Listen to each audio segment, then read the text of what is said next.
In this section, we're going to learn about our actual rules for finding derivatives, which makes our life much simpler than using the difference quotient. But along with many other things you'll find throughout the semester, you don't need to necessarily memorize formulas usually. You need to memorize ideas. Okay, so first is the general power rule.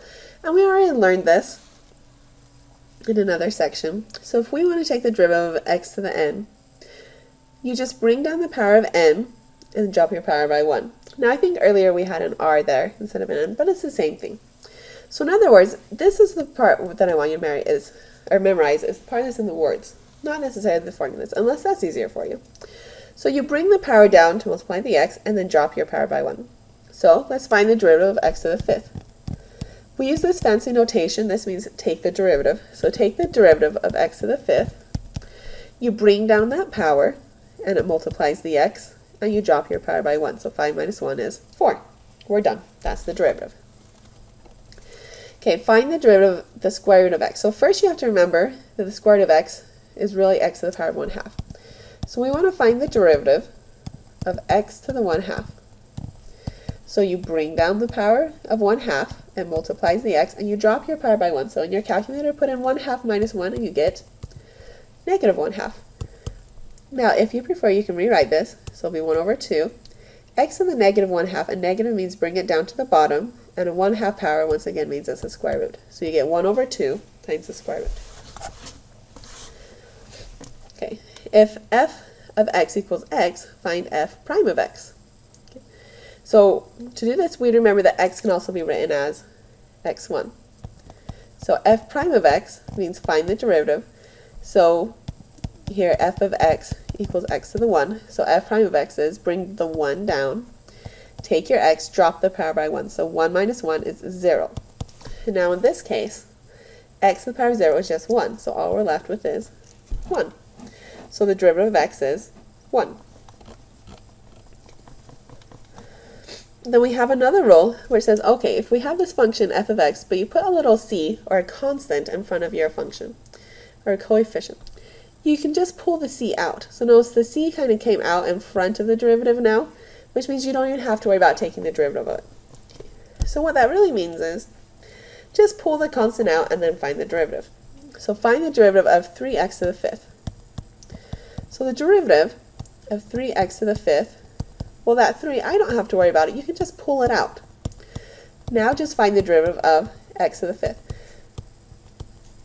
which we found up above. Just bring the power down, drop the power by 1. So 5x to the fourth. So we get 3 times 5x to the fourth, or 15x to the power of 4. Now, once you get used to doing this, you won't bother bringing the 3 out. It just kind of makes it seem more complicated, and you just kind of do it in one step in your head. So for instance, let's find the derivative of 2x to the 7. So first of all, the 2 is a constant. It just stays there. Don't worry about it. Now x to the 7, bring down the power to multiply the x. We have x, drop your power by 1 to 6. So the 2 that stays there still multiplies everything, but you bring down the 7 as well. So now we have 14 x to the power of 6. See how simple that constant multiple rule is? It just means you just keep the 2 there. It still multiplies everything else. Now, there's a formula there that says that the derivative of a constant is 0. So we're going to go through and actually do a little proof for this. So remember that x to the power of 0 is 1 for any x, except technically 0 to the power of 0, which would be undefined, but we're not going to worry about that here. So let's look at our constant function f of x equals 3. We would rewrite this as f of x equals 3 times x to the power of 0, because x to the power of 0 is just 1. So now using the general power rule, let's find the derivative of 3. So the derivative of 3, well that's really the same thing. Instead of 3, we could write 3 times x to the power of 0, because we haven't changed anything. Okay, and so this would be 3. You take that 0 and you bring it down. So 3 times 0, x, drop your power by 1. Now notice what happens here. 3 times 0 is 0. It doesn't matter what else you have. Your final answer is 0. So instead of doing that every time, we just remember the derivative of a constant is 0. Or another way you can think about it is with the graph. So our function, f of x equals 3, is just a horizontal line at 3. And the slope of a horizontal line is always 0. Since our derivative tells a slope, the derivative must also be 0. So if I tell you to find the derivative of 4, it would just be 0.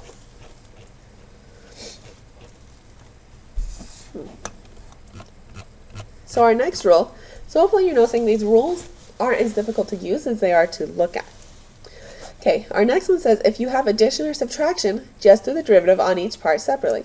So the actual rule says the derivative of this whole f of x plus g of x is just the derivative of f of x plus the derivative of g of x. But we're not going to actually go through and write this out each time. We're just going to do it kind of in our head a little bit. So find the derivative for this function. What you do is you just take the derivative of each part individually. So x to the 5th, bring down the 5, so x to the power of 4. Okay, now you do your next part and you just put a plus in between because there was a plus to start with. And you only look at one part at a time. Now 2x to the power 3. That 2 is just a constant, so it just stays there. X to the power 3, bring down your 3, x, and drop your power by 1, so from 3 to the 2. Okay, your next part has a minus, so put a minus there. 5x to the power of 9, 6. So the 5 still stays there. That power of 9 over 6 comes down. You still have your x, and you drop your power by 1. So 9, 6 minus 1 should be 3, 6. And you can simplify 5x to the 4th plus 6x squared minus 5 times 9 over 6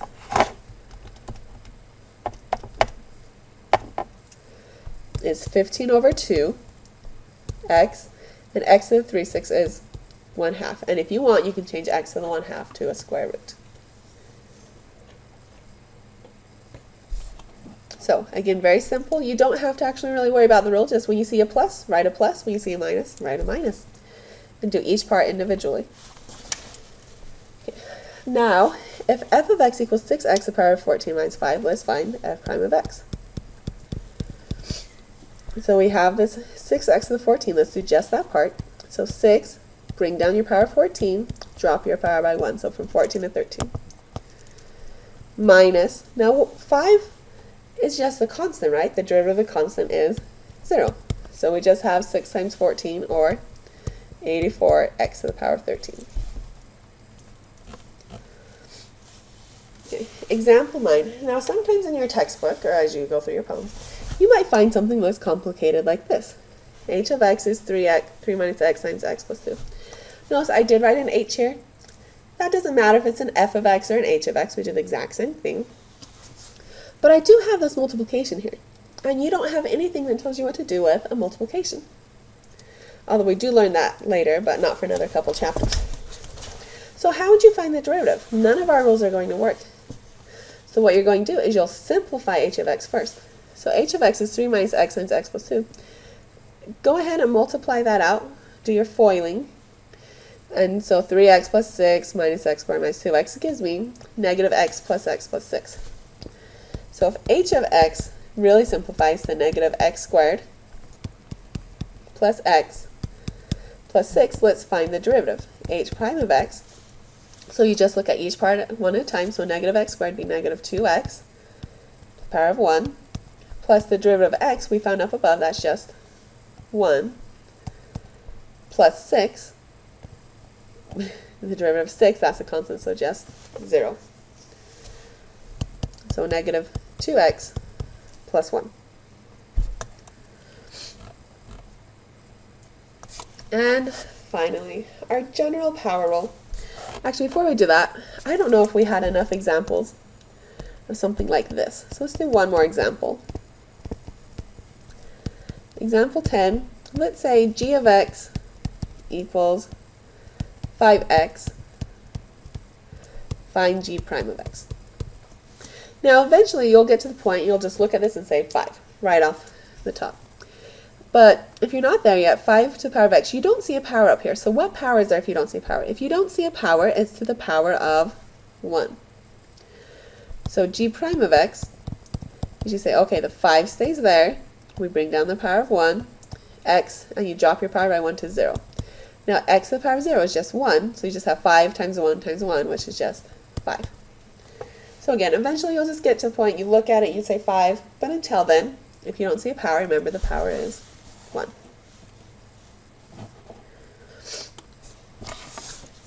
Okay. So now let's look at our general power rule. So we did a basic power rule. Now we have a general power rule, and this is actually a special circumstance of the chain rule, which we learned about in section 3.3. But it turns out, since we're doing the special circumstance here, by the time you get to 3.3, the chain rule will seem easy. So sometimes we'll see a more complicated problem like this. So f of x equals 5x squared minus 3 to the power of 7. Now, you could actually multiply this out 7 times and FOIL and expand and simplify, but it would be a nightmare. So instead, we're going to think of f of x as a composition of functions. Now, I don't know if you remember a composition of functions from other classes. You can go look it up. But it basically means you have an outside function and an inside function. So what we're going to think of is our outside function is something in a box, then raised to our 7th power. So my outside function is this kind of like a box to the power of 7. And inside the box is my 5x squared minus 3. So you have an outside and an inside. So the outside again is a box raised to the power of 7. Inside function is 5x squared minus 3. If you want to take a derivative of this, of something in a box raised to a power, you take the derivative of the outside function, you keep the inside of the box the same, and then you multiply by the derivative of the inside function. So not as bad as it might sound. So this derivative, we had a box raised to the power of 7. So you would bring down the 7 and multiply, and you drop the power by 1, right?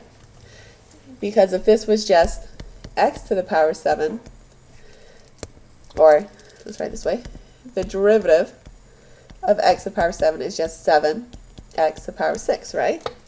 So it would be 7 times whatever's inside my box raised to the power of 6. Now whatever's inside my box is still 5x squared minus 3 times, now you look at what was inside your box. So the inside of the box is this 5x squared minus 3. So 5x squared, the derivative of that would be 5 times 2, x to the power of 1, minus 0. Okay, so this part is my derivative of the outside. And this part is my derivative of the inside. And of course you go through and simplify, so 10 times 7 is 70x times 5x squared minus 3 to the power of 6. Okay, so one more example of this is we have a bunch of things in parentheses raised to the power of 5/3. So we want to take the derivative of the outside times the derivative of the inside. So I always like to draw a little box around it. It makes it simpler for me. So this derivative is going to be equal to, okay, so you keep your box the same, you bring down your power of 5/3, and then you drop your power by 1. So 5/3 minus 1 is 2/3. Now everything inside of your box stays the same. Times. Now you do what's the derivative of the inside. So now just look at the inside here. So 6x to the power of 7.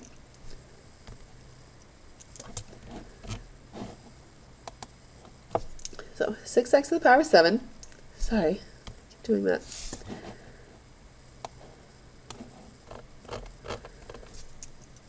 Is going to be 6 times bring down your power of 7, x to the power of 6 because you dropped the power by 1, minus 2x, the derivative of 2x is 2. If you prefer, you can say this is x to the power of 1. And so this is 2 times 1 times x to the power of 0 because you drop it by 1. Plus, now this 7 squared root of x is really 7 times x to the power of 1/2. So we'll do 7 times 1/2 x to the negative 1/2. Okay, so again, this is derivative of outside. This is derivative of the inside. Then there's usually lots of simplification to do. I'm going to skip it here in the video. You should be able to simplify by yourself later. Okay, now is our final remark. So our textbook has a complicated looking formula for this general power rule.